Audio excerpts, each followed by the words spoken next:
Ça y est les loups, je suis redescendu de Paris, pouf, vous m'avez manqué, hein. Enfin, on devrait reprendre le rythme d'une vidéo hebdomadaire, maintenant. Et j'ai une annonce à vous faire, on a passé les 100 abonnés!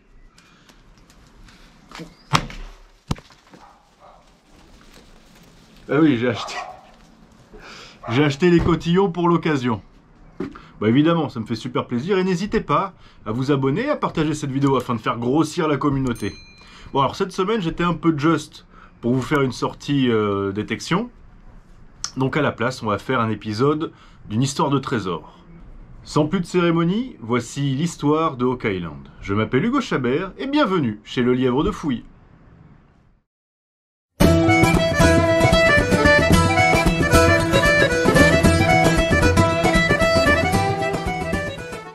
Tout commence à la fin du XVIIIe siècle, lorsque trois adolescents canadiens découvrent sur une île réputée maudite, au milieu d'une plaine, une poulie accrochée à un arbre et au-dessous un sol nivelé, leur faisant penser qu'on a bouché un trou.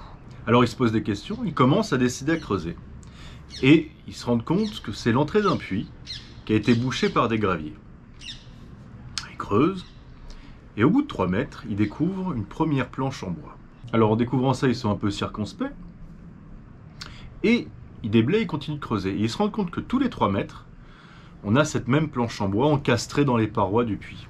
Donc ils creusent, mais ils se rendent vite compte que c'est pas avec leur pelle et leur pioche qu'ils arriveront à descendre très profond.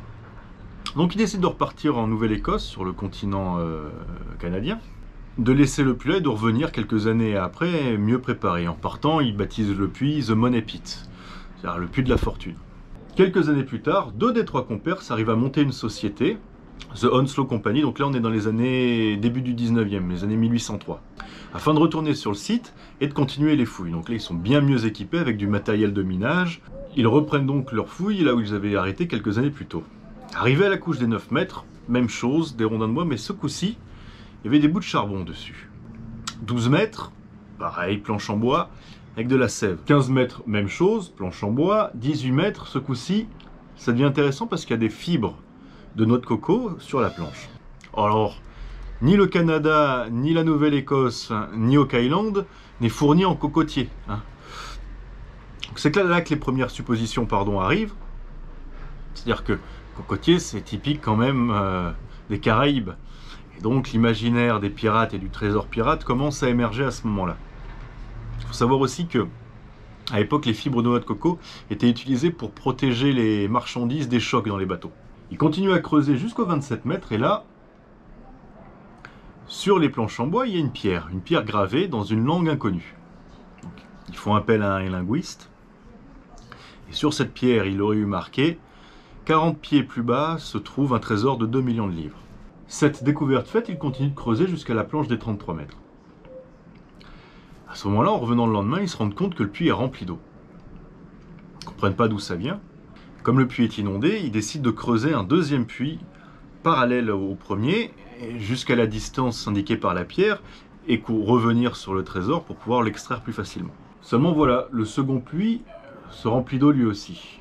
Et là, après ce deuxième échec, la compagnie est ruinée et ils décident d'arrêter les recherches. 40 ans plus tard, les fouilles reprennent sous l'impulsion de la Truro Company. Mais ce coup-ci, ils décident de forer.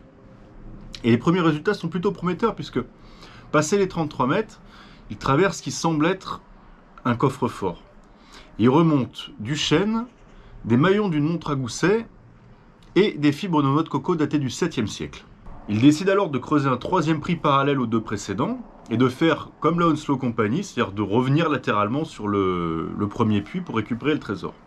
Seulement, même schéma, même histoire, le puits se remplit d'eau. Mais ça leur permet de se rendre compte que l'eau est salée. Donc c'est pas un lac souterrain, mais c'est bien de la mer. Donc ils font des recherches et ils se rendent compte que la plage la plus proche est une plage artificielle.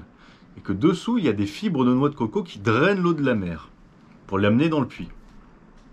Donc un travail assez conséquent. La Truro Company crée un bâtard d'eau sur la plage afin d'éviter que les drains viennent inonder les puits. Mais ça ne fonctionne pas et la compagnie dépose le bilan quelques temps après. Depuis ce temps-là, les chasseurs de trésors se succèdent sur l'île, dont des célèbres, Franklin Roosevelt par exemple, qui avant d'être président des États-Unis a été chasseur de trésors. Sans grand succès puisque l'île est toujours exploitée aujourd'hui. Alors Des trous, il y en a plus de 60 je crois sur l'île, enfin ils ont trouvé, c'est du gruyère maintenant. Il y a eu quelques avancées, on a retrouvé de l'or sur certains forêts.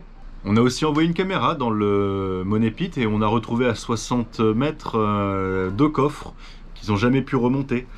On a creusé à la pelleteuse jusqu'à 85 mètres, on a remonté des bouts de porcelaine. Mais on ne sait toujours pas aujourd'hui ce qu'il y a exactement dans le fond de ce puits. Donc il y a plusieurs suppositions extraordinaires sur ce qu'il y aurait dessous.